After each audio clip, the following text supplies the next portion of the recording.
கொஞ்சம் வைக்கட்டுமாங்க? போதும் போதும் போதும். அம்மா வாமா போய் சாப்பிடலாம். கொஞ்ச நேரம் ஆகட்டும் அஞ்சலி.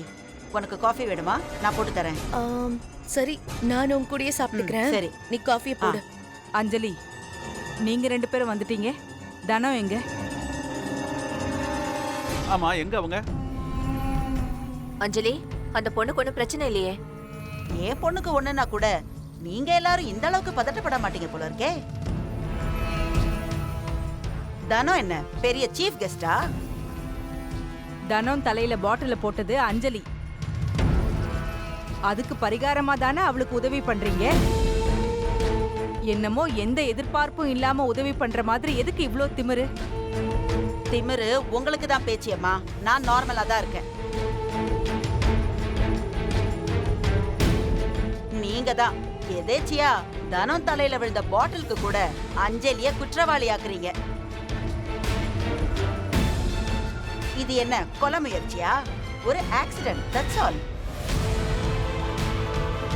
லாயரம்மா, சின்ன விஷயத்துக்கு எதுக்கு கொலை முயற்சி அது இதுன்னு பேசிக்கிட்டு இருக்கீங்க? வீட்டுக்குள்ள இதெல்லாம் பேசுறதுக்கு அவசியமே இல்லை. உங்களுக்கு கஷ்டம்னா நீங்க அவளை அப்படியே விட்டுருக்கலாம்.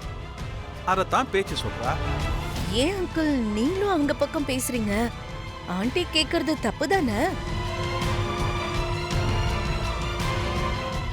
அம்மா அதனாலதான் அப்படி சொல்றாங்க. நான் என்ன வேணும்னேவா தனு மேல பாட்டில போட்ட? எனக்கு தனுலாம் நத்திங்.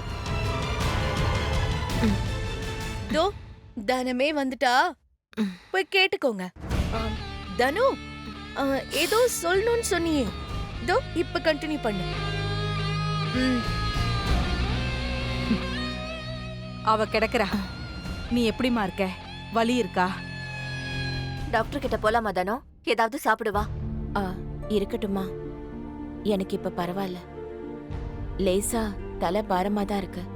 வலி எதுவும் இல்ல, சரியாயிடும்மா. தனம், அஞ்சலி நல்ல பொண்ணு.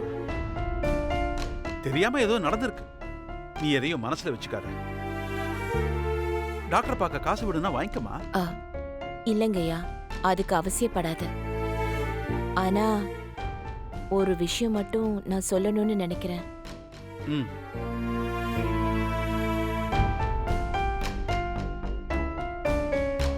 ஒரு பக்கம் என்னோட பாரம் குறைஞ்சிரும், நான் வந்த வேலையும் முடிஞ்சிரும்.